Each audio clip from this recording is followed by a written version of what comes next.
ਸਤਿ ਸ਼੍ਰੀ ਅਕਾਲ ਜੀ। ਪੰਜਾਬੀ ਰੇਡੀਓ ਤੇ ਪੰਜਾਬੀ ਟੀਵੀ USA ਵੇਖ ਸੁਣ ਰਹੇ ਸਾਰੇ ਸਰੋਤਿਆਂ ਦਾ ਬਹੁਤ-ਬਹੁਤ ਸਵਾਗਤ ਹੈ ਇਸ ਸਮੇਂ ਦੇ ਵਿਸ਼ੇਸ਼ ਪ੍ਰੋਗਰਾਮ ਖਬਰ ਤੇ ਨਜ਼ਰ ਦੇ ਵਿੱਚ।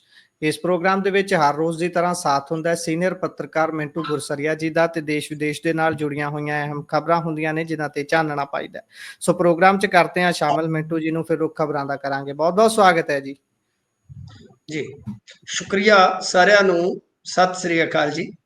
ਸਤਿ ਸ਼੍ਰੀ ਅਕਾਲ ਜੀ। ਸੋ ਸਭ ਤੋਂ ਪਹਿਲਾਂ ਜੇਕਰ ਆਪਾਂ ਕਰਦੇ ਚੱਲੀਏ ਅੱਜ ਦੇ ਪ੍ਰੋਗਰਾਮ ਦੇ ਸਪਾਂਸਰਸ ਦਾ ਧੰਨਵਾਦ। ਖਾਲਸਾ ਇੰਸ਼ੋਰੈਂਸ ਲੰਬੇ ਸਮੇਂ ਤੋਂ ਇੰਸ਼ੋਰੈਂਸ ਦੇ ਖੇਤਰ ਦੇ ਵਿੱਚ ਸੇਵਾਵਾਂ ਨਿਭਾ ਰਹੇ ਨੇ। ਸੰਪਰਕ ਨੰਬਰ ਹੈ 408-272-2500। ਟਿਰਕਿਆਣਾ ਇਮੀਗ੍ਰੇਸ਼ਨ ਲਾ ਫਰਮ। ਜੇ ਟਿਰਕਿਆਣਾ ਹੁਣਾਂ ਨਾਲ ਸੰਪਰਕ ਕਰ ਸਕਦੇ ਹੋ ਜੇਕਰ ਇਮੀਗ੍ਰੇਸ਼ਨ ਬਾਬਤ ਕਿਸੇ ਤਰ੍ਹਾਂ ਦੀ ਸਲਾਹ ਕਰਨੀ ਹੈ। Krishan Dhanota Yuba City, Baljinder Singh Nijjar Woodland, GN lube and truck wash ਵਾਲੇ ਆਇਲ ਚੇਂਜ ਕਰਦੇ ਨੇ। 에ਅਰਬੈਕਸ ਦਾ ਕੰਮ ਤਸੱਲੀ ਬਖਸ਼ ਕਰਦੇ ਨੇ। ਤੁਸੀਂ ਇਹਨਾਂ ਦੇ ਕੋਲੋਂ ਨਵੇਂ ਪੁਰਾਣੇ ਟਾਇਰ ਵੀ ਖਰੀਦ ਸਕਦੇ ਹੋ। ਲੋਕੇਸ਼ਨ ਸੈਂਟਰ ਨੀਲਾ ਦੇ ਵਿੱਚ ਹੈ। ਨਿਮਾ ਸੋਹਤਾ ਹੋਣਾ ਦਾ ਨੰਬਰ ਤੁਹਾਡੇ ਨਾਲ ਸਾਂਝਾ ਕਰ ਲੈਂਦੇ ਆ। ਨੰਬਰ ਹੈ 209-277-0113। Jaswinder Singh Nagra, Roseville, Avtar Singh Sangha, Yuba City, Baldev Singh Kang, Yuba City. ਬਹੁਤ-ਬਹੁਤ ਧੰਨਵਾਦ ਹੈ ਇਹਨਾਂ ਸਾਰੇ ਸਪਾਂਸਰਸ ਦਾ। ਤੇ ਹੁਣ ਰੁੱਖ ਕਰਦੇ ਹਾਂ ਖਬਰਾਂ ਦਾ। ਮਿੰਟੂ ਜੀ, ਸਭ ਤੋਂ ਪਹਿਲੀ ਖਬਰ ਤੇ ਜੇਕਰ ਆਪਾਂ ਆਈਏ ਤਾਂ ਅੱਜ ਵਿਧਾਨ ਸਭਾ ਦੇ ਵਿੱਚ ਬੇਅਦਬੀ ਰੋਕਣ ਦੇ ਲਈ ਬਿੱਲ ਪੇਸ਼ ਹੋਇਆ। ਇਸ ਬਿੱਲ ਦੀ ਇਬਾਰਤ ਕੀ ਕਹਿੰਦੀ ਹੈ, ਜਰਾ ਪਾਇਓ ਚਾਨਣਾ ਜੀ। ਬਿਲਕੁਲ, ਜੇ ਆਪਾਂ ਦੇਖੀਏ ਤਾਂ ਇਸ ਵਿਸ਼ੇਸ਼ ਇਜਲਾਸ ਦੇ ਵਿੱਚ ਵਿਸ਼ੇਸ਼ ਨਜ਼ਰ ਹੀ ਕਿਤੇ ਨਾ ਕਿਤੇ ਕਹਿ ਲਓ ਕਿ ਇਸ ਚੀਜ਼ ਦੀ ਸੀਗੀ। ਹੁਣ ਜੋ ਮੁੱਢਲੇ ਤੌਰ ਤੇ ਆਪਾਂ ਦੇਖ ਸਕਦੇ ਹਾਂ, ਕਿਉਂਕਿ ਵੇਖੋ ਅੱਜ ਹੋਇਆ ਕੀ ਹੈ ਕਿ ਕੈਬਨਿਟ ਨੇ ਅਪਰੂਵਲ ਦਿੱਤੀ, ਉਸ ਤੋਂ ਬਾਅਦ ਇਹਨਾਂ ਨੇ ਇਹ ਬਿੱਲ ਜਿਹੜਾ ਹੈ ਉਹ ਲਿਆਂਦਾ। ਤੇ ਇਸ ਤੇ ਫਿਰ ਜੋ ਵਿਰੋਧੀ ਧਿਰ ਦੇ ਆਗੂ ਸਨ ਪ੍ਰਤਾਪ ਸਿੰਘ ਬਾਜਵਾ, ਉਹਨਾਂ ਨੇ ਕਿਹਾ ਕਿ ਦੇਖੋ ਸਾਨੂੰ ਤੇ 15 ਮਿੰਟ ਤੁਸੀਂ ਪਹਿਲਾਂ ਇਹਦੀ ਕਾਪੀ ਦੇ ਰਹੇ ਜੇ, ਅਸੀਂ ਕੀ ਪੜ੍ਹੀਏ, ਕੀ ਇਹਦੇ ਤੇ ਚਰਚਾ ਕਰੀਏ। ਤਾਂ ਮਾਨ ਸਾਹਿਬ ਨੇ ਬੜੀ ਫਰਾਕ ਦਿਲੀ ਦਿਖਾਈ। ਵੈਸੇ ਕਦੇ ਕਦੇ ਤੁਹਾਨੂੰ ਪਤਾ ਹੀ ਉਹ ਕਾਇਲ ਵੀ ਕਰ ਜਾਂਦੇ ਨੇ। ਉਹਨਾਂ ਨੇ ਕਿਹਾ ਕਿ ਕੋਈ ਗੱਲ ਨਹੀਂ ਹੈ ਜੀ, ਆਪਾਂ ਇਹਦੇ ਤੇ ਕੱਲ ਨੂੰ ਚਰਚਾ ਕਰ ਲਵਾਂਗੇ, ਤੁਸੀਂ ਅੱਜ ਤਿਆਰੀ ਕਰ ਲਓ। ਤੇ ਵੈਸੇ ਤੇ ਜੇ ਕੱਲ ਹੀ ਮੰਨ ਲਓ ਕਾਪੀਆਂ ਦੇ ਦਿੰਦੇ, ਇਹਨਾਂ ਨੇ ਕੱਲ ਹੀ ਕਾਪੀਆਂ ਦਿੱਤੀਆਂ ਹੁੰਦੀਆਂ, ਕੱਲ ਹੀ ਕਾਪੀਆਂ ਦੇ ਦਿੰਦੇ ਤਾਂ ਫਿਰ ਅੱਜ ਚਰਚਾ ਹੋ ਜਾਂਦੀ, ਕੱਲ ਨੂੰ ਕੋਈ ਹੋਰ ਕੰਮ ਕੀਤਾ ਜਾ ਸਕਦਾ ਸੀ। ਜੀ ਜੀ। ਖੈਰ ਮੁੱਢਲੇ ਤੌਰ ਤੇ ਜੇ ਆਪਾਂ ਦੇਖੀਏ ਤਾਂ ਇਹਨਾਂ ਨੇ ਜਿਹੜਾ ਬਿੱਲ ਪੇਸ਼ ਕੀਤਾ ਹੈ, ਇਹਦੇ ਮੁਤਾਬਕ ਕੋਈ ਕਿਸੇ ਵੀ ਧਾਰਮਿਕ ਗ੍ਰੰਥ ਦੀ ਬੇਅਦਬੀ ਯਾਨੀ ਬੇਹੁਰਮਤੀ ਕਰਦਾ ਹੈ ਤਾਂ ਉਹਨੂੰ ਮਿਨੀਮਮ 10 ਸਾਲ ਦੀ ਕੈਦ ਤੋਂ ਲੈ ਕੇ ਮੈਕਸਿਮਮ ਜਿਹੜੀ ਹੈ ਨਾ ਉਹ ਉਮਰ ਕੈਦ ਹੋ ਸਕਦੀ ਹੈ ਜੀ। ਇਹਦੇ ਵਿੱਚ ਜਿਵੇਂ ਧਾਰਮਿਕ ਗ੍ਰੰਥਾਂ ਦੀ ਸੂਚੀ 'ਚ ਕਹਿ ਲਓ ਰੱਖਿਆ ਗਿਆ ਸ੍ਰੀ ਗੁਰੂ ਗ੍ਰੰਥ ਸਾਹਿਬ। ਇਸ ਦੇ ਨਾਲ ਹੀ ਹਿੰਦੂਆਂ ਦੀ ਜੋ ਆਪਾਂ ਦੇਖਦੇ ਹਾਂ ਗੀਤਾ, ਮੁਸਲਿਮ ਭਾਈਚਾਰੇ ਦਾ ਕੁਰਾਨ ਸ਼ਰੀਫ ਆ ਗਿਆ, ਈਸਾਈ ਧਰਮ ਦੀ ਬਾਈਬਲ ਜੀ। ਠੀਕ ਹੈ ਜੀ। ਇਹਨੂੰ ਨਾਂ ਦਿੱਤਾ ਗਿਆ ਪਵਿੱਤਰ ਗ੍ਰੰਥ ਬਿੱਲ 2025 ਜੀ। ਹੁਣ ਇਹਦੇ ਤੇ ਚਲੋ ਆਪਾਂ ਚਰਚਾ ਦੇਖਾਂਗੇ ਕੱਲ ਨੂੰ ਤੇ ਫਿਰ ਉਹਨੂੰ ਕਨਕਲੂਡ ਕਰ ਲਾਂਗੇ, ਪਰ ਕੁਝ ਚੀਜ਼ਾਂ ਹੈਗੀਆਂ ਨੇ। ਨੰਬਰ 1 ਕਿ ਦੇਖੋ, ਇੱਕ ਤੇ ਜਿਹੜੀ ਫਾਂਸੀ ਦੀ ਸਜ਼ਾ ਮੰਗੀ ਜਾ ਰਹੀ ਸੀਗੀ ਜੀ, ਉਹ ਮੇਰੇ ਖਿਆਲ ਦੇ ਨਾਲ ਇਸ ਕਰਕੇ ਨਹੀਂ ਹੈ ਕਿਉਂਕਿ ਕੈਪੀਟਲ ਪਨਿਸ਼ਮੈਂਟ ਆਪਾਂ ਨੂੰ ਸਾਰਿਆਂ ਨੂੰ ਪਤਾ ਹੈ ਕਿ ਉਹ ਬੜੇ ਰੇਅਰ ਮਾਮਲਿਆਂ ਦੇ ਵਿੱਚ ਤੇ ਖਾਸ ਤੌਰ ਤੇ ਜਦੋਂ ਕਿਸੇ ਨੂੰ ਮਾਰ ਦਿੱਤਾ ਜਾਂਦਾ, ਚਾਹੇ ਰੇਪ ਕਰਕੇ ਚਾਹੇ ਕਿਸੇ ਹੋਰ ਕਾਰਨ ਕਰਕੇ, ਤਾਂ ਉਸ ਵੇਲੇ ਉਹ ਜਿਹੜੀ ਸਜ਼ਾ ਫਾਂਸੀ ਦੀ ਦਿੱਤੀ ਜਾਂਦੀ। ਤਾਂ ਇੱਥੇ ਇਹਨਾਂ ਨੇ ਉਮਰ ਕੈਦ ਦਿੱਤੀ ਆ, ਤਾਂ ਉਮਰ ਕੈਦ ਦੇ ਵਿੱਚ ਹੁਣ ਕੀ ਕੋਈ ਕਾਨੂੰਨੀ ਅੜਿੱਕਾ ਅੱਗੇ ਆਏਗਾ, ਇਹ ਵੇਖਣ ਵਾਲੀ ਗੱਲ ਹੋਏਗੀ। ਹਾਲਾਂਕਿ 10 ਸਾਲ ਕੈਦ ਤੇ ਮੈਨੂੰ ਲੱਗਦਾ ਕਿ ਕੋਈ ਅੜਿੱਕਾ ਨਹੀਂ ਹੋਣਾ ਚਾਹੀਦਾ। ਉਮਰ ਕੈਦ ਤੇ ਹੋ ਸਕਦਾ ਕਿਉਂਕਿ ਉਮਰ ਕੈਦ ਵੀ ਕਤਲ ਦੇ ਵਿੱਚ ਹੀ ਦਿੱਤੀ ਜਾਂਦੀ ਆ। ਹੋਰ ਕਿਸੇ ਮਾਮਲੇ 'ਚ ਆਪਾਂ ਜੇ ਦੇਖੀਏ ਤਾਂ ਬਹੁਤ ਘੱਟ ਹੁੰਦੀ ਹੈ, ਵੈਸੇ ਕੁਝ ਮਾਮਲਿਆਂ ਦੇ ਵਿੱਚ ਉਮਰ ਕੈਦ ਹੁੰਦੀ ਆ, ਜ਼ਿਆਦਾਤਰ ਆਪਾਂ ਕਤਲ ਦੇ ਮਾਮਲੇ 'ਚ ਦੇਖਦੇ ਹਾਂ। ਤਾਂ ਹੁਣ ਇੱਕ ਤੇ ਇਹ ਚੀਜ਼ ਵੇਖਾਂਗੇ ਕਿ ਕੀ ਕੋਈ ਕਾਨੂੰਨੀ ਅੜਚਨ ਤੇ ਨਹੀਂ ਆਏਗੀ, ਗਵਰਨਰ ਸਾਹਿਬ ਮੋਹਰ ਲਾ ਦੇਣਗੇ, ਸਭ ਕੁਝ ਠੀਕ ਹੋ ਜਾਏਗਾ। ਦੂਜੀ ਚੀਜ਼ ਕਿ ਜਦੋਂ ਆਪਾਂ ਇੰਡੀਆ 'ਚ ਵੇਖਦੇ ਹਾਂ, ਦੇਖੋ ਇਹ ਅਦਰ ਸਾਈਡ ਹੁੰਦੀ ਹੈ ਤਸਵੀਰ ਦਾ, ਦੂਸਰਾ ਪੱਖ ਹੁੰਦਾ ਜਿਹੜਾ ਕਿ ਵਿਚਾਰਨਾ ਵੀ ਬਹੁਤ ਜ਼ਿਆਦਾ ਜ਼ਰੂਰੀ ਹੋ ਜਾਂਦਾ ਹੈ ਗੁਰਪ੍ਰੀਤ ਜੀ, ਕਿ ਜਿਹੜੇ ਸਖਤ ਕਾਨੂੰਨ ਆ, ਇੱਕ ਤੇ ਉਹਨਾਂ ਦੇ ਵਿੱਚ ਕਵਰਤੋਂ ਦੀ ਕਿਤੇ ਨਾ ਕਿਤੇ ਗੁੰਜਾਇਸ਼ ਬਣੀ ਰਹਿੰਦੀ ਹੈ ਜੀ। ਅਤੇ ਇਸ ਤੋਂ ਇਲਾਵਾ ਜਿਹੜੀ ਗੱਲ ਵੇਖਣ ਵਾਲੀ ਹੁੰਦੀ ਹੈ ਕਿ ਕਈ ਵਾਰ ਪੁਲਿਸ ਜਿਹੜੀ ਆ ਖਾਸ ਤੌਰ ਤੇ ਉਹ ਇਹਨਾਂ ਨੂੰ ਵਰਤਦੀ ਆ ਕੁਝ ਖਾਸ ਮਾਮਲਿਆਂ ਦੇ ਵਿੱਚ, ਮਤਲਬ ਕਿ ਕਮਾਈ ਦਾ ਸਾਧਨ ਵੀ ਬਣ ਜਾਂਦਾ। ਬਈ ਉਹ ਚੀਜ਼ ਜਿਹੜੀ ਆ ਨਾ, ਉਹ ਕਿਤੇ ਨਾ ਕਿਤੇ ਸਰਕਾਰ ਜਿਹੜੀ ਹੈ ਨਾ ਉਹ ਵੇਖ ਕੇ ਚੱਲੇ ਤੇ ਬਿਹਤਰ ਹੋਏਗਾ। ਤਾਂ ਬਹਰਹਾਲ ਇਹੀ ਇਸ ਮਾਮਲੇ ਦੇ ਵਿੱਚ ਕਹ ਲਓ ਵੱਡੀ ਗੱਲ ਆ ਕਿ ਇਹਨਾਂ ਨੇ ਬਿੱਲ ਪੇਸ਼ ਕਰ ਦਿੱਤਾ ਅਤੇ ਸਜ਼ਾ ਦਾ ਪ੍ਰਬੰਧ ਜਿਹੜਾ ਹੈ ਉਹ ਲਗਭਗ ਸਾਫ਼ ਹੋ ਗਿਆ। ਹੁਣ ਕੱਲ ਚਰਚਾ ਹੋਏਗੀ, ਇਹ 2-3 ਜੀ ਨੁਕਤੇ ਜਿਹੜੇ ਆਪਾਂ ਵੇਖ ਰਹੇ ਹਾਂ, ਹੋ ਸਕਦਾ ਹੈ ਇਹਨਾਂ ਦੇ ਜਵਾਬ ਵੀ ਆਪਾਂ ਨੂੰ ਕੱਲ ਵਾਲੀ ਬਹਿਸ ਦੇ ਵਿੱਚੋਂ ਮਿਲ ਜਾਣ। ਪਰੰਤੂ ਜੀ ਇਹ ਆ ਕਿ ਜਿਹੜੀਆਂ ਹੁਣ ਇਹਨਾਂ ਦੇ 3.5 ਸਾਲ ਦੇ ਦੌਰਾਨ ਬੇਅਦਬੀਆਂ ਹੋਈਆਂ ਜਾਂ ਪਹਿਲਾਂ ਹੋਈਆਂ, ਉਹਨਾਂ ਦਾ ਨਿਆਂ ਜਾਂ ਉਹਨਾਂ ਦੀ ਜੜ ਕਿੱਥੇ ਆ, ਉਹ ਚੀਜ਼ ਹਾਲੇ ਵੀ ਆਪਾਂ ਕਹੀਏ ਕਿ ਉਸੇ ਤਰ੍ਹਾਂ ਦੀ ਪਈ ਆ, ਉਹਦੇ ਵਿੱਚ ਕੋਈ ਵੀ ਚੇਂਜ ਨਹੀਂ ਹੈ। ਇਹ ਵੀ ਜੀ ਕਿਤੇ ਨਾ ਕਿਤੇ ਇਸ ਮਾਮਲੇ ਦੇ ਵਿੱਚ ਇੱਕ ਮਹੱਤਵਪੂਰਨ ਤੱਥ ਹੋ ਜਾਂਦਾ ਕਿ ਆਮ ਆਦਮੀ ਪਾਰਟੀ ਵਾਸਤੇ ਠੀਕ ਹੈ ਫੈਸਲਾ, ਆਪਾਂ ਕਹਿ ਸਕਦੇ ਹਾਂ ਉਹਨਾਂ ਲਈ ਨਾ ਸਿਰਫ ਸਿਆਸੀ ਤੌਰ ਤੇ ਠੀਕ ਰਹੇਗਾ, ਆਉਣ ਵਾਲੇ ਆਪਾਂ ਭਵਿੱਖ ਦੇ ਵਿੱਚ ਜੇ ਦੇਖੀਏ ਤਾਂ ਸ਼ਾਇਦ ਬੇਅਦਬੀਆਂ ਵੀ ਘੱਟ ਹੋ ਜਾਣ। ਪਰੰਤੂ ਜੋ ਪਿੱਛੇ ਹੋਈਆਂ ਉਹਦਾ ਜੀ ਜੇ ਆਪਾਂ ਵੇਖੀਏ ਜੜ ਸਾਜ਼ਿਸ਼ ਕਿਵੇਂ ਕੀ ਸਭ ਕੁਝ ਹੋਇਆ, ਉਹ ਢਕਿਆ ਰਹਿ ਗਿਆ। ਤੇ ਦੂਸਰਾ ਪੱਖ ਆ ਕਿ ਬਹੁਤ ਸਾਰੇ ਮਾਮਲੇ ਹਾਲੇ ਵੀ ਪੈਂਡਿੰਗ ਆ। ਜੀ ਸੋ ਜੇਕਰ ਆਪਾਂ ਅਗਲੀ ਖਬਰ ਦਾ ਰੁਖ ਕਰੀਏ ਤਾਂ ਇਹ ਖਬਰ ਹੈ ਕਿ ਮਜੀਠੀਆ ਨੂੰ ਜੇਲ੍ਹ ਦੇ ਵਿੱਚ ਖਤਰਾ ਹੈ। ਕੀ ਇਹ ਸੱਚੀਓ ਹੈ ਜਾਂ ਫਿਰ ਸਿਰਫ ਖਬਰਾਂ ਨੇ? ਨਹੀਂ, ਦੇਖੋ ਗੁਰਪ੍ਰੀਤ ਜੀ ਕੀ ਹੋਇਆ ਕਿ ਇਹਨਾਂ ਨੇ ਤੇ ਬਕਾਇਦਾ ਇੱਕ ਪਟੀਸ਼ਨ ਪਾਈ ਆ, ਯਾਨੀ ਅਰਜੀ ਲਾਈ ਆ ਕੋਰਟ ਦੇ ਵਿੱਚ। ਉਹਦੇ 'ਚ ਇਹਨਾਂ ਨੇ ਮੰਗ ਕੀਤੀ ਆ ਕਿ ਬੈਰਕ ਜਿਹੜੀ ਆ ਉਹ ਬਦਲਿਓ। ਠੀਕ ਹੈ ਜੀ। ਹੁਣ ਜੀ ਗੱਲ ਇਹ ਹੈ ਕਿ ਜਦੋਂ ਅਦਾਲਤ ਦੇ ਵਿੱਚ ਕੋਈ ਬੰਦਾ ਲਿਖਤੀ ਜਾ ਕੇ ਕੋਈ ਗੱਲ ਕਰਦਾ ਹੈ ਨਾ ਗੁਰਪ੍ਰੀਤ ਜੀ, ਉਹਦੇ ਵਾਸਤੇ ਉਹ ਜ਼ਿੰਮੇਵਾਰ ਹੁੰਦਾ ਬਕਾਇਦਾ, ਜੀ ਕਿ ਉੱਥੇ ਉਹ ਕੋਈ ਇੱਧਰ ਉੱਧਰ ਦੀ ਗੱਲ ਜਿਹੜੀ ਆ ਉਹ ਨਹੀਂ ਕਰ ਸਕਦਾ। ਹੁਣ ਜਿਹੜੀ ਚਰਚਾ ਕਰਨ ਵਾਲੀ ਹੈ, ਅੱਛਾ ਉਹਦੇ ਗਰਾਊਂਡ ਵੀ 2 ਨੇ ਪਟੀਸ਼ਨ ਦੇ।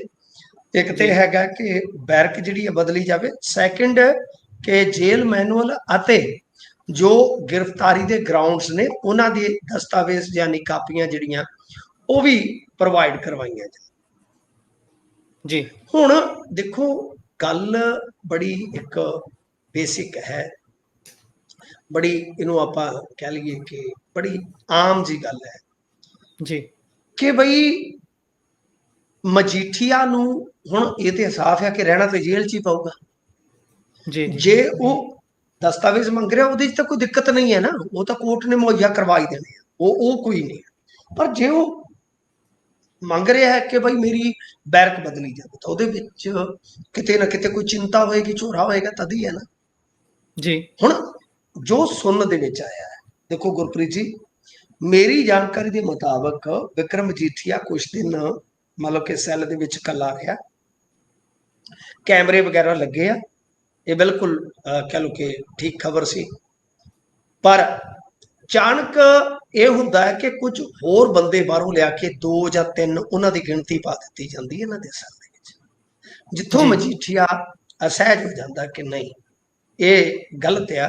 ਕਿਉਂਕਿ ਆਮ ਤੌਰ ਤੇ ਜਿਹੜੇ ਇਸ ਤਰ੍ਹਾਂ ਦੇ ਕੈਦੀ ਹੁੰਦੇ ਆ, ਜਦੋਂ ਉਹਨਾਂ ਦੀ ਸੁਰੱਖਿਆ ਹਿਫਾਜ਼ਤ ਬਹੁਤ ਪੁਖਤਾ ਹੁੰਦੀ ਆ, ਤਾਂ ਗੁਰਪ੍ਰੀਤ ਜੀ ਜੇ ਕੋਈ ਬੰਦਾ ਨਾਲ ਲਿਆਉਣਾ ਵੀ ਹੋਵੇ ਸੈੱਲ ਦੇ ਵਿੱਚ ਤੇ ਉਹਨਾਂ ਦੀ ਸਹਿਮਤੀ ਲੈ ਲਈ ਜਾਂਦੀ ਹੈ ਕਿ ਤੁਹਾਨੂੰ ਕਿਹੜਾ ਬੰਦਾ ਚਾਹੀਦਾ, ਤਾਂ ਕਿ ਕੋਈ ਗੱਲਬਾਤ ਕਰਦੇ ਰਹੋ ਤੁਸੀਂ, ਕੋਈ ਹੋਰ ਕੋਈ ਸਹਾਇਤਾ ਕਿਸੇ ਤਰ੍ਹਾਂ ਦੀ ਚਾਹੀਦੀ ਹੈ ਤਾਂ ਚਲੋ ਮਿਲ ਜਾਂਦੀ ਹੈ ਬੰਦੇ ਨੂੰ, ਉਹ ਇੱਕ ਕੰਸੈਂਟ ਲਿਆ ਜਾਂਦਾ ਜਾਂ ਕਈ ਵਾਰ ਰਾਏ ਜਿਹੜੀ ਆ ਲੈ ਲਈ ਜਾਂਦੀ ਹੈ ਗਿਣਤੀ ਪਾਉਣ ਦੇ ਪੱਖ ਤੋਂ। ਤਾਂ ਇਧਰੋਂ ਜੇ ਆਪਾਂ ਵੇਖੀਏ ਤਾਂ ਮੇਰੇ ਖਿਆਲ ਦੇ ਨਾਲ ਰੌਲਾ ਇਸੇ ਗੱਲੋਂ ਰਹਿ ਗਿਆ ਕਿ ਮਜੀਠੀਆ ਨੂੰ ਨਹੀਂ ਪੁੱਛਿਆ ਗਿਆ, ਅਚਾਨਕ ਕੁਝ ਬੰਦਿਆਂ ਦੀ ਗਿਣਤੀ ਉਸ ਸੈੱਲ ਦੇ ਵਿੱਚ ਪਾ ਦਿੱਤੀ ਜਿੱਥੋਂ ਅਸਹਿਜ ਹੋ ਗਿਆ।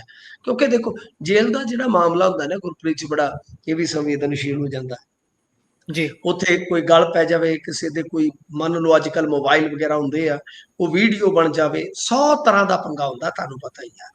ਸੋ ਇਸ ਕਰਕੇ ਜੀ ਇੱਕ ਤੇ ਇਹ ਆ ਕਿ ਬੀਪੀ ਵਾਲਾ ਜਿਹੜਾ ਅੱਗੇ ਆਪਾਂ ਦੇਖਿਆ ਸੀਗਾ ਖਬਰਾਂ ਦੇ ਵਿੱਚ ਚੱਲਿਆ ਮਾਮਲਾ, ਉਹਦੇ 'ਚ ਇਹਨਾਂ ਦੀ ਲੀਗਲ ਟੀਮ ਜਿਹੜੀ ਆ ਇਨਕਾਰੀ ਆ ਕਿ ਐਸਾ ਕੁਛ ਨਹੀਂ, ਤੇ ਅਸੀਂ ਕੁਛ ਮੀਡੀਆ ਅਦਾਰਿਆਂ ਨੂੰ ਨੋਟਿਸ ਵੀ ਭੇਜਾਂਗੇ। ਤਾਂ ਦੂਸਰੇ ਪਾਸਿਓਂ ਅੱਜ ਜਦੋਂ ਇਹ ਸੁਣਵਾਈ ਹੋਣੀ ਸੀਗੀ ਤਾਂ ਇੰਨਾ ਹੀ ਨਿਕਲ ਕੇ ਆਇਆ ਅਦਾਲਤ ਦੇ ਵਿੱਚ ਕਿ ਪੰਜਾਬ ਜਿਹੜੀ ਸਰਕਾਰ ਆ ਉਹ ਜਵਾਬ ਦਾਖਲ ਨਹੀਂ ਕਰ ਸਕੀ ਤੇ ਇਸ ਮਾਮਲੇ ਦੇ ਵਿੱਚ ਸੁਣਵਾਈ ਅੱਗੇ ਪੈ ਗਈ ਆ।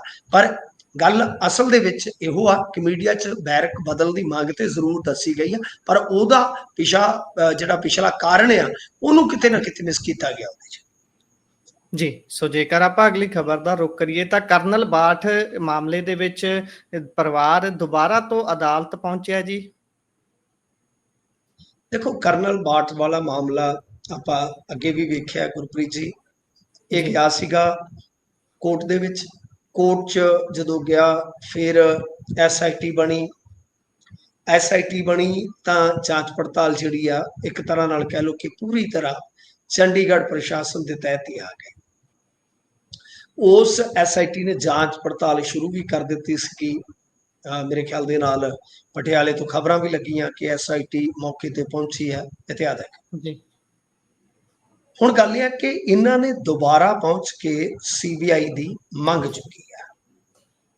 ਉਹਨਾਂ ਦਾ ਕਹਿਣਾ ਇਹ ਆ, ਦੋਸ਼ ਇਹ ਆ ਕਿ ਇਸ ਮਾਮਲੇ ਦੇ ਵਿੱਚ ਜਿਹੜੀ ਕਾਰਵਾਈ ਹੋਣੀ ਚਾਹੀਦੀ ਆ ਉਹ ਨਹੀਂ ਹੋ ਰਹੀ ਤੇ ਸੁਣਵਾਈ ਜਿਹੜੀ ਆ ਉਹ 16 ਤੇ ਪੈ ਗਈ ਆ। ਮਤਲਬ ਕਿ ਪਰਸੋਂ ਹੁਣ ਸੁਣਵਾਈ ਹੋਏਗੀ ਦੁਬਾਰਾ ਇਸ ਮਾਮਲੇ ਦੇ ਵਿੱਚ।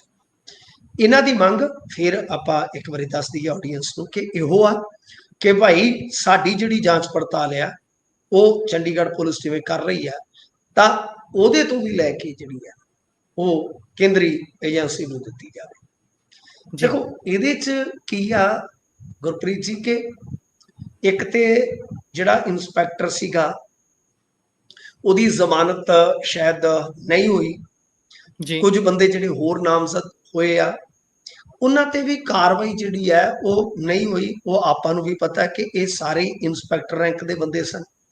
ਹਾਲਾਂਕਿ ਉਸ ਰਾਤ ਕੀ ਹੋਇਆ ਮੈਂ ਕੋਈ ਉਹਦੇ 'ਚ ਕੋਈ ਐਵੀਡੈਂਸ ਤੇ ਪੇਸ਼ ਨਹੀਂ ਕਰ ਸਕਦਾ, ਪਰ ਕੁੱਟਮਾਰ ਤੇ ਆਪਾਂ ਨੂੰ ਪਤਾ ਮੈਡੀਕਲ ਰਿਪੋਰਟ ਦੇ ਵਿੱਚ ਸਭ ਕੁਝ ਆਈ ਹੈ। ਪਹਿਲ ਕਿੰਨੇ ਕੀਤੀ ਹੈ ਕਿੰਨੇ ਨਹੀਂ ਕੀਤੀ, ਕਿਹਦਾ ਕਸੂਰ ਵੱਧ ਹੈ ਘੱਟ ਹੈ, ਉਹ ਬਾਅਦ ਦੀ ਗੱਲ, ਉਹ ਤੇ ਜਾਂਚ ਪੜਤਾਲ ਦਾ ਵਿਸ਼ਾ। ਪਰ ਹੁੰਦਾ ਕੀ ਆ ਕਿ ਕਾਰਵਾਈ ਇਸ ਢੰਗ ਨਾਲ ਕੀਤੀ ਜਾਂਦੀ ਆ ਕਿ ਪੰਜਾਬ ਸਰਕਾਰ ਕਹਿ ਲਓ ਕਿ ਬਚਣਾ ਚਾਹੁੰਦੀ ਹੈ।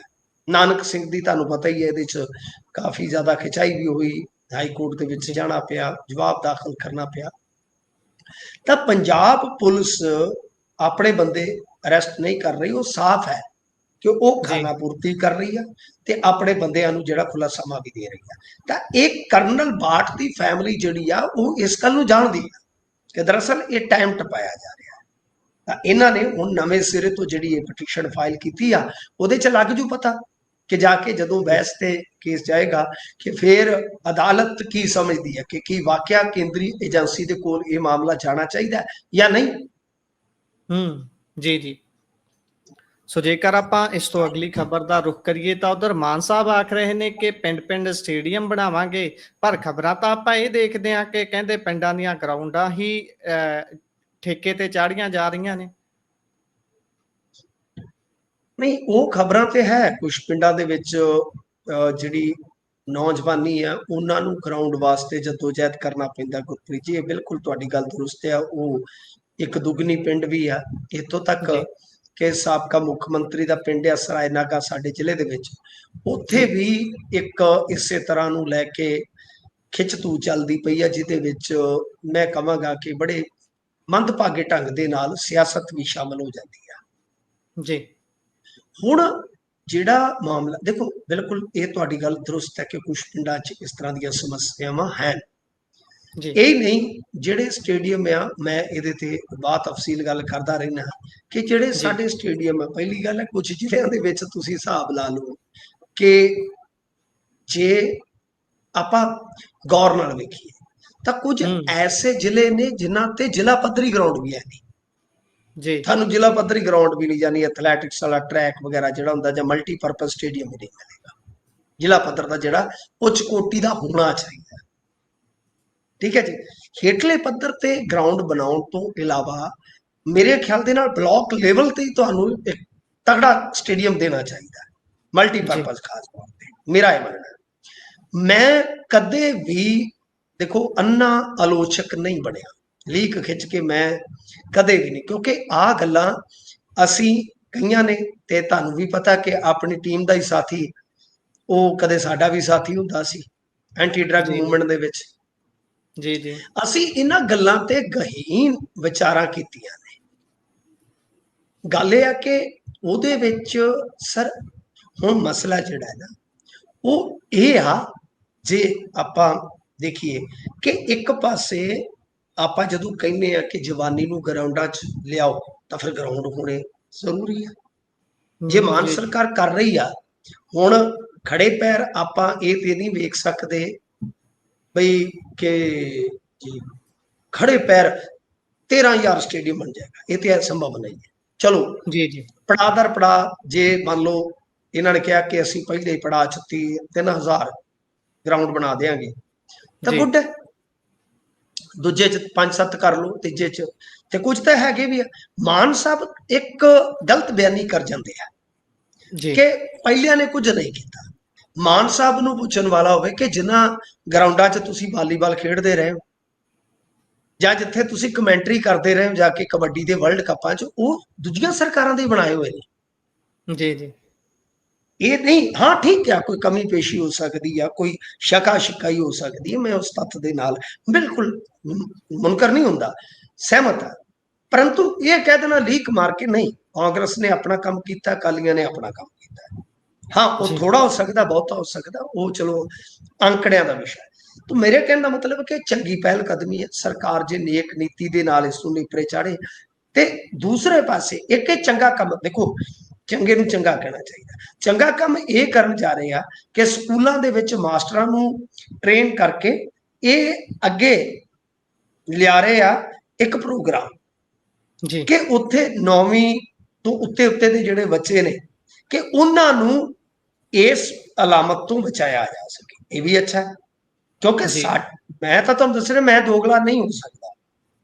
ਜੇ ਇੱਕ ਵੇਲੇ ਮੈਂ ਇਹ ਗੱਲ ਕਹਿੰਦਾ ਆਇਆ ਕਿ ਸ਼ਬਦ ਨਾਲ ਜੋੜੋ, ਗਰਾਊਂਡ ਨਾਲ ਜੋੜੋ, ਜੇ ਅੱਜ ਉਹੀ ਗੱਲ ਬਲਤੇਜ ਪੰਨੂ ਜਾਂ ਭਗਵੰਤ ਮਾਨ ਕਰੇ ਤੇ ਮੈਂ ਇਹ ਸੋਚ ਕੇ ਵਿਰੋਧ ਕਰਾਂ ਕਿ ਨਹੀਂ ਇਹ ਬੰਦੇ ਕਹਿ ਰਹੇ ਆ ਇਹ ਗਲਤ ਹੈ, ਨਹੀਂ, ਐਸਾ ਨਹੀਂ ਹੋਣਾ ਚਾਹੀਦਾ। ਐਸਾ ਸਟੈਂਡਰਡ ਆਪਣਾ ਨਹੀਂ ਹੈ ਤੇ ਨਾ ਹੀ ਇਹ ਕਹਿ ਲਓ ਕਿ ਇਨਸਾਫ ਹੈ ਪੇਸ਼ੇ ਦੇ ਨਾਲ। ਤੋਂ ਪਰ ਇਹ ਆ ਕਿ ਤੁਹਾਡੇ ਰਿਜ਼ਲਟ ਕਿੱਦਾਂ ਦੇ, ਤੁਸੀਂ ਜੋ ਐਫਰਟਸ ਕਰੋਗੇ ਉਹ ਕਿਸ ਤਰ੍ਹਾਂ ਦੇ ਹੋਣਗੇ, ਰਿਜ਼ਲਟ ਕਿਸ ਤਰ੍ਹਾਂ ਦੇ ਹੋਣਗੇ, ਔਰ ਕੀ ਇਹ ਕੰਮ, ਕਿਉਂਕਿ ਅੱਗੇ ਆਪਾਂ ਦੇਖਿਆ ਮੈਡੀਕਲ ਕਾਲਜਾਂ ਵਾਲਾ ਇਹਨਾਂ ਨੇ ਕਿਹਾ ਸੀਗਾ, ਉਹ ਅੱਜ ਤੱਕ ਇੱਕ ਵੀ ਮੈਡੀਕਲ ਕਾਲਜ ਗਰਾਊਂਡ ਤੇ ਨਹੀਂ ਆਇਆ।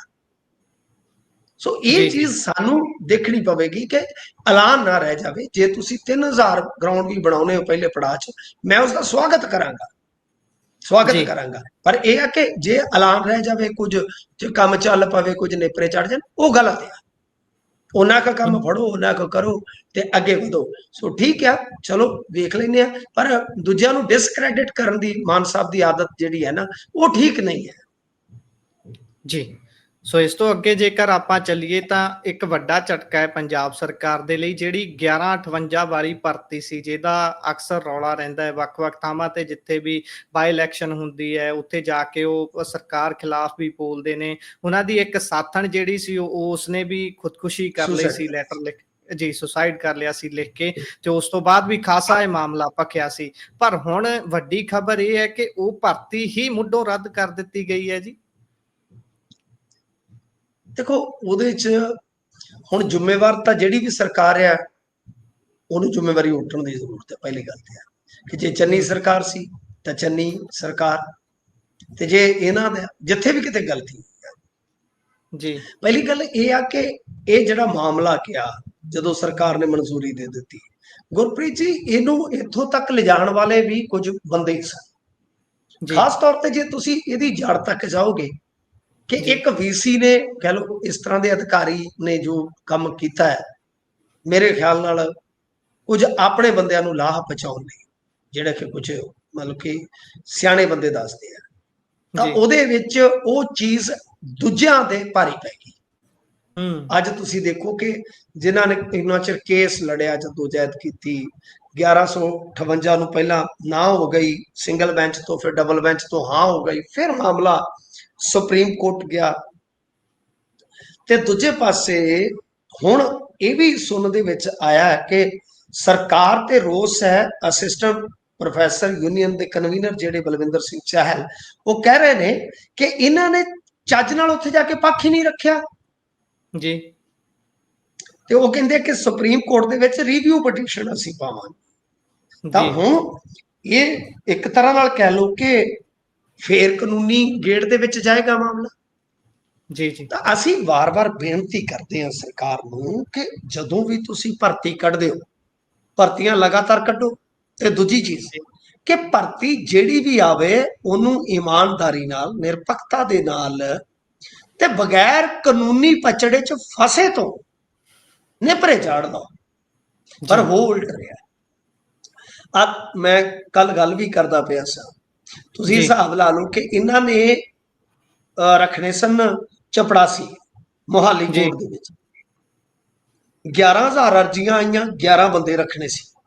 ਜੀ ਤੇ ਤੁਸੀਂ ਹਿਸਾਬ ਲਾ ਲਓ ਕਿ ਜਦੋਂ ਇੰਟਰਵਿਊ ਦਾ ਮਸਲਾ ਆਇਆ ਅਲਫਾਬੈਟਿਕ ਤਰੀਕੇ ਨਾਲ ਇਹ ਤੁਸੀਂ ਨਾਮਾਂ ਤੱਕ, ਉੱਥੇ ਹੀ ਰੌਲਾ ਪੈ ਗਿਆ ਕਿਉਂਕਿ ਉੱਥੇ ਹੇਰਫੇਰ ਹੋ ਰਹੀ ਸੀ।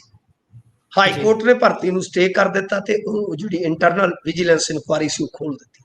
ਤੁਸੀਂ ਸੋਚ ਕੇ ਦੇਖੋ ਕਿ ਜੇ ਆਪਾਂ ਜਿਹੜੇ ਹੈਗੇ ਨੇ ਚਪੜਾਸੀ, ਜੇ ਉਹਨਾਂ ਦੀ ਭਰਤੀ ਦੇ ਵਿੱਚ ਇਹ ਰੌਲਾ ਦੇਖ ਸਕਦੇ ਤਾਂ ਦੂਜੀਆਂ ਭਰਤੀਆਂ ਚ ਕਿਵੇਂ ਨੇ। ਸੋ ਇਸ ਕਰਕੇ ਜੀ ਜੀ ਮੇਰੇ ਖਿਆਲ ਦੇ ਨਾਲ ਮੰਦਭਾਗਾ ਹੈ ਜੀ ਸਾਰਾ ਐਪੀਸੋਡ, ਠੀਕ ਹੈ ਨਾ ਜੀ। ਇਹ ਜੋ ਵੀ ਹੋਇਆ 1158, ਮੇਰੀ ਤੇ ਬਹੁਤ ਹਮਦਰਦੀ ਇਹਨਾਂ ਦੇ ਨਾਲ ਕਿ ਇਹ ਉਮਰ ਇੱਕ ਕਹਿ ਲਓ ਕਿ ਹਿੱਸਾ ਜਿਹੜਾ ਹੈ ਉਹ ਗਵਾ ਲਈ ਇਹਨਾਂ ਨੇ ਪੜ੍ਹਾਈ ਲਿਖਾਈ ਚ, ਫਿਰ ਜਦੋਜਹਿਦ ਦੇ ਵਿੱਚ ਕੁਛ ਨੇ ਜੁਆਇਨ ਕਰ ਲਈ, ਕੁਛ ਨੇ ਹਾਲੇ ਜੁਆਇਨ ਕਰਨਾ ਸੀ, ਮਤਲਬ ਕਿ 100 ਤੁਹਾਨੂੰ ਪਤਾ ਹੀ ਆ ਛਿੜੀ ਸਿਆਪਿਆ। ਬੇਹੱਦ ਕਹਿ ਲਓ ਕਿ ਦਿਲ ਤੋੜਨ ਵਾਲਾ ਫੈਸਲਾ 1158। ਅੱਛਾ ਮਿੰਟੂ ਜੀ, ਇਸ ਦੇ ਵਿੱਚ ਇਹ ਜ਼ਰੂਰ ਦੱਸਿਓ ਕਿ ਜਿਹੜੇ ਕੁਝ ਲੋਕਾਂ ਦੀ ਜੁਆਇਨਿੰਗ ਕਰਾ ਦਿੱਤੀ ਗਈ ਸੀ, ਕੁਝ ਕੁ ਲੋਕਾਂ ਦੀ ਇਹਨਾਂ ਦੇ ਵਿੱਚੋਂ, ਕੀ ਉਹ ਜੁਆਇਨ ਹੀ ਰਹਿਣਗੇ ਜਾਂ ਫਿਰ ਉਹ ਵੀ ਵਾਪਸ ਬੁਲਾ ਲਏ ਨਹੀਂ, ਜਾਣਗੇ? ਉਹ 1158 ਦੀ ਜਿਹੜੀ ਸਮੁੱਚੀ ਭਰਤੀ ਉਹ ਰੱਦ ਹੋ ਗਈ ਨਾ, ਠੀਕ ਹੈ ਜੇ ਜੀ, ਉਹ ਉਹ ਵੀ ਵਾਪਸ ਫੈਸਲਾ ਬੁਲਾ ਸਟੇ ਲਏ ਨਹੀਂ ਜਾਣਗੇ। ਹੁੰਦਾ। ਹਾਂਜੀ, ਜੇ ਉਹ ਫੈਸਲਾ ਸਟੇ ਨਹੀਂ ਹੁੰਦਾ ਅੱਗੇ ਜਾ ਕੇ ਰਿਵਿਊ ਪਟੀਸ਼ਨ ਦੇ ਜ਼ਰੀਏ, ਤਾਂ ਉਹ ਫੈਸਲਾ ਲਾਗੂ ਹੋ ਜਾਏਗਾ। ਤਾਂ ਜਿੰਨੇ 1158 ਨੇ ਉਹ ਸਾਰੇ ਦੇ ਸਾਰੇ ਜੀ ਹੋਣਗੇ, ਭਾਵੇਂ ਕੋਈ ਜੁਆਇਨ ਕਰ ਚੁੱਕਾ ਹੈ, ਭਾਵੇਂ ਕੋਈ ਹਾਲੇ ਰਹਿੰਦਾ ਹੈ। ਜੀ ਸੋ ਅਗਲੀ ਖਬਰ ਤੇ ਜੇਕਰ ਚੱਲੀਏ ਤਾਂ ਇਮਾਨਮੱਤੀ ਖਬਰ ਹੈ। ਵੈਸੇ ਤਾਂ ਸ਼ਰਮ ਦੇ ਨਾਲ ਸਿਰ ਝੁਕ ਜਾਣਾ ਚਾਹੀਦਾ ਸਾਨੂੰ। ਅਸੀਂ ਜਿਸ ਧਰਤੀ ਨੂੰ ਮਾਂ ਕਹਿੰਦੇ ਆ, ਅਸੀਂ ਹਰੇਕ ਚੀਜ਼ ਨੂੰ ਰਿਸ਼ਤੇ ਨਾਲ ਜੋੜ ਕੇ ਦੇਖਦੇ ਹਾਂ, ਧਰਤੀ ਨੂੰ, ਪਾਣੀ ਨੂੰ, ਹਵਾ ਨੂੰ। ਉਸ ਜਗ੍ਹਾ ਤੇ ਅਸੀਂ ਉਹਨਾਂ ਹੀ ਰਿਸ਼ਤਿਆਂ ਦੀ ਵਰਤੋਂ ਗਾਲਾਂ ਚ ਰੱਜ ਕੇ ਕਰਦੇ ਹਾਂ। ਇਹ ਗੱਲ ਕਿਉਂ ਕਰ ਰਹੇ ਹਾਂ, ਤੁਸੀਂ ਵੀ ਮੈਂ ਦੇਖਿਆ ਆਪਣੀ ਫੇਸਬੁੱਕ ਵਾਲ ਤੇ ਇਸ ਤੇ ਲਿਖਿਆ ਸੀ। ਤੇ ਕਹਿੰਦੇ ਨੇ ਕਿ ਪੰਜਾਬੀ ਜਿਹੜੇ ਨੇ ਉਹ ਗਾਲਾਂ ਕੱਢਣ ਦੇ ਵਿੱਚ ਬੱਲੇ ਬੱਲੇ ਕਰਾਈ ਬੈਠੇ ਨੇ। ਦੇਖੋ ਗਾਲਾਂ ਆਪਾਂ ਜੇ ਵੇਖੀਏ ਤਾਂ ਹੈ ਹੀ ਹੈ, ਇਹ ਵੀ ਸਮਾਜ ਦਾ ਹਿੱਸਾ ਹੈ ਜੀ, ਠੀਕ ਹੈ। ਇਹਨੂੰ ਮਾੜਾ ਕਹਿ ਲੈਂਦੇ ਹਾਂ, ਮੈਂ ਤੁਹਾਡੀ ਗੱਲ ਦੇ ਨਾਲ ਜੀ ਸਹਿਮਤ ਹਾਂ, ਇਹ ਸਮਾਜ ਦਾ ਹੀ ਹਿੱਸਾ। ਜੀ ਤੇ ਲੋਕ ਜਿਹੜੇ ਆ ਉਹ ਤੁਹਾਨੂੰ ਪਤਾ ਹੈ ਸੋ ਪੜ੍ਹਦੇ ਆ, ਲਿਖਦੇ ਆ, ਉਹ ਥੋੜੇ ਤਹਿਜ਼ੀਬ ਚੱਕੇ ਹੋ ਜਾਂਦੇ ਆ ਜੀ। ਆਪਣੇ ਹਾਲੇ ਇਹ ਘਾਟ ਹੈ। ਤੇ ਦੂਜੀ ਗੱਲ ਇਹ ਆ ਕਿ ਕਈ ਪੜ੍ਹੇ ਲਿਖੇ ਵੀ ਉਹੋ ਜਿਹੇ ਹੋ ਜਾਂਦੇ ਆ। ਜੀ ਇੱਕ ਸੰਸਥਾ ਹੈ ਸੈਲਫੀ ਵਿਦ ਡਾਟਰ ਫਾਊਂਡੇਸ਼ਨ, ਜੀ ਇਹਨਾਂ ਨੇ ਮਤਲਬ ਇੱਕ ਕਰਵਾਇਆ ਅਧਿਐਨ, ਕਹਿ ਲਓ ਮੁਹਿੰਮ ਚਲਾਈ। ਜੀ ਇਹ ਸਰਵੇ ਹੋਇਆ ਜੀ 11 ਸਾਲਾਂ ਦੇ ਵਿੱਚ 70,000 ਲੋਕਾਂ ਦੇ, ਜਿਹਦੇ ਵਿੱਚ ਜੀ ਨੌਜਵਾਨ ਸਨ, ਮਾਤਾ ਪਿਤਾ, ਪ੍ਰੋਫੈਸਰ, ਡਾਕਟਰ, ਪੁਲਿਸ ਕਰਮੀ, ਸਿੱਖਿਆ ਵਿਭਾਗ ਦੇ ਵਿੱਚ, ਟੀਚਿੰਗ ਲਾਈਨ ਦੇ ਵਿੱਚ ਉਹ ਵਕੀਲ, ਪੰਚਾਇਤ ਮੈਂਬਰ ਹੋ ਗਏ, ਵਪਾਰੀ, ਆਟੋ ਚਾਲਕ, ਸਫਾਈ ਕਰਮੀ, ਕਾਲਜ ਜਾਂ ਯੂਨੀਵਰਸਿਟੀਆਂ ਦੇ ਜਿਹੜੇ ਸਟੂਡੈਂਟਸ। ਜੀ ਉਹਦੇ ਚ ਸਭ ਤੋਂ ਜ਼ਿਆਦਾ ਗਾਲ ਵੰਦੇ ਆ ਦਿੱਲੀ ਵਾਲੇ ਜੀ ਤੇ ਪੰਜਾਬ ਵਾਲੇ ਦੂਜੇ ਨੰਬਰ ਤੇ, ਮਤਲਬ ਕਿ ਉਹ 80%, ਸਾਡੇ 78%। ਥੋੜੀ ਜੀ ਮਾਰ ਖਾ ਗਏ ਪੰਜਾਬੀ, ਨਹੀਂ ਤੇ ਨੰਬਰ ਨੌਲੇਜ 1 ਸੀ। ਪੂਰੀ ਨਹੀਂ ਲਈ, ਨੌਲੇਜ ਹਾਂ ਪੂਰੀ ਉਹੀ ਹੈ ਰਹੀ ਨਾ, ਨਹੀਂ।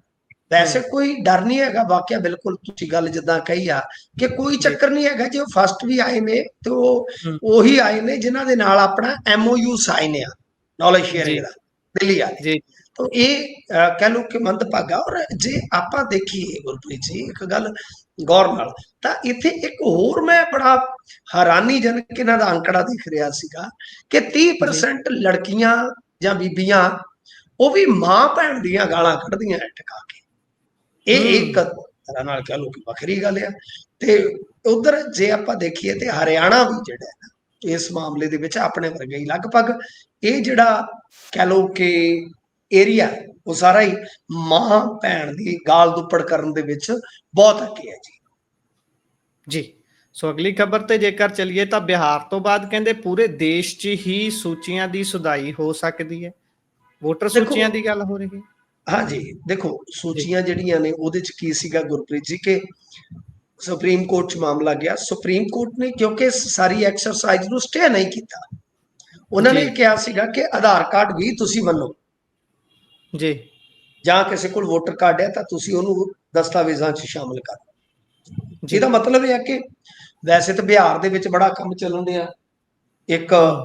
ਇਹਨਾਂ ਦਾ BLO ਜਿਹੜਾ ਉਹ ਵੀਡੀਓ 'ਚ ਪੈਸੇ ਮੰਗਦਾ ਨਜ਼ਰ ਆ ਗਿਆ, ਇਹ ਲੁੱਟ ਵੀ ਚੱਲ ਜੀ ਪਈ ਨਾਲ।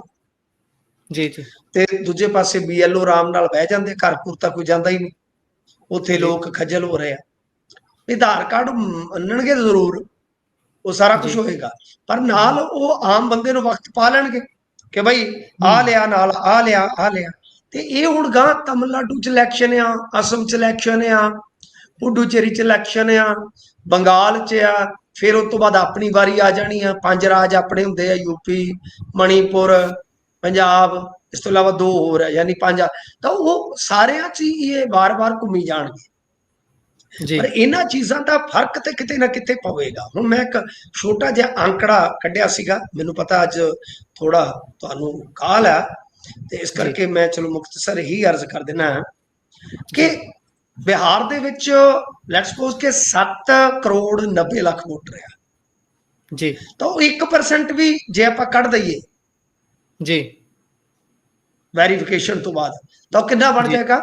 7.9, ਯਾਨੀ ਲਗਭਗ 7 ਲੱਖ 90 ਹਜ਼ਾਰ, 8 ਲੱਖ। ਜੀ ਇਹਦਾ ਮਤਲਬ ਕਿ ਜੇ ਵਿਧਾਨ ਸਭਾ ਖੇਤਰ ਨੂੰ ਤੁਸੀਂ ਔਸਤਨ ਵੰਡ ਲੋਗੇ ਤਾਂ ਹਰੇਕ ਵਿਧਾਨ ਸਭਾ ਹਲਕਾ ਜਿਹੜਾ ਉਹਦੇ ਵਿੱਚ 3251 ਵੋਟਰ ਪ੍ਰਭਾਵਿਤ ਹੋ।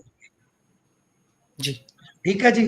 ਤੇ 35 ਸੀਟਾਂ ਇਹੋ ਜਿਹੀਆਂ ਸੀਗੀਆਂ 2020 ਦੇ ਵਿੱਚ ਬਿਹਾਰ 'ਚ, ਜਿਨ੍ਹਾਂ ਦਾ ਜੀ ਮਾਰਜਨ ਆ ਸੀ। ਹੂੰ। ਠੀਕ ਹੈ ਜੀ। ਤਾਂ 320 ਬੂਥ ਆ ਜੇ ਵਿਧਾਨ ਸਭਾ ਦੇ ਵਿੱਚ ਲਗਭਗ, ਤਾਂ ਹਰੇਕ ਜੇ ਆਪਾਂ ਬੂਥ ਦੀ ਗੱਲ ਕਰੀਏ ਤਾਂ ਔਸਤਨ ਉੱਥੋਂ ਜੇ 10 9 ਵੀ ਹਟਾ ਦਿੱਤੇ ਜਾਣ, 10 ਜਿਹੜੇ ਨਾਂ ਆ ਉਹ ਹਟਾ ਦਿੱਤੇ ਜਾਣ, ਤਾਂ ਤੁਸੀਂ ਇਹ ਦੇਖ ਲਓ ਕਿ ਸੰਖਿਆ ਜਿਹੜੀ ਉਹ 3200 ਬਣ ਜਾਏਗੀ। ਸੋ ਇਸ ਕਰਕੇ ਕਿਤੇ ਨਾ ਕਿਤੇ ਪ੍ਰਭਾਵ ਤੇ ਇਹਨਾਂ ਚੀਜ਼ਾਂ ਦਾ ਜ਼ਰੂਰ ਪਵੇਗਾ। ਜੀ ਸੋ ਵੇਖਾਂਗੇ ਸਾਰੇ ਦੇ ਵਿੱਚ ਬਣਦਾ ਕੀ ਹੈ, ਤੇ ਇੱਕ ਸੂਬੇ ਤੋਂ ਬਾਅਦ ਗੱਲ ਹੋਰ ਕਿਹੜੇ-ਕਿਹੜੇ ਸੂਬਿਆਂ ਵੱਲ ਤੁਰਦੀ ਹੈ, ਸਮਾਂ ਬਿਆਨ ਕਰੇਗਾ। ਜਿਵੇਂ ਵੀ ਹੋਵੇਗਾ ਜ਼ਰੂਰ ਤੁਹਾਡੇ ਨਾਲ ਸਾਂਝਾ ਕਰਾਂਗੇ। ਸੋ ਮਿੰਟੂ ਜੀ, ਤੁਸੀਂ ਜੁੜੇ ਜਾਣਕਾਰੀਆਂ ਸਾਂਝੀਆਂ ਕੀਤੀਆਂ, ਬਹੁਤ-ਬਹੁਤ ਧੰਨਵਾਦ ਜੀ। ਸਤਿ ਸ਼੍ਰੀ ਅਕਾਲ। ਸਤਿ ਸ੍ਰੀ ਅਕਾਲ। ਸੋ ਇਹ ਸਨ ਸਾਡੇ ਨਾਲ ਮਿੰਟੂ ਗੁਰਸਰੀਆ ਜੀ, ਵੱਖ-ਵੱਖ ਖਬਰਾਂ ਤੇ ਪਾਈ ਹੈ ਸਾਂਝ। ਕਿਵੇਂ ਲੱਗਿਆ ਤੁਹਾਨੂੰ ਪ੍ਰੋਗਰਾਮ? ਆਪਣੇ ਵਿਚਾਰ ਰਾਏ ਟਿੱਪਣੀਆਂ ਜ਼ਰੂਰ ਸਾਂਝਾ ਕਰਿਓ। ਜੁੜੇ ਰਹੋ ਪੰਜਾਬੀ ਰੇਡੀਓ ਤੇ ਪੰਜਾਬੀ TV USA ਦੇ ਨਾਲ, ਕਿਉਂਕਿ ਪ੍ਰੋਗਰਾਮਾਂ ਦੀ ਲਗਾਤਾਰਤਾ ਇਸੇ ਤਰ੍ਹਾਂ ਰਹੇਗੀ ਬਰਕਰਾਰ। ਧੰਨਵਾਦ। ਸਤਿ ਸ਼੍ਰੀ ਅਕਾਲ।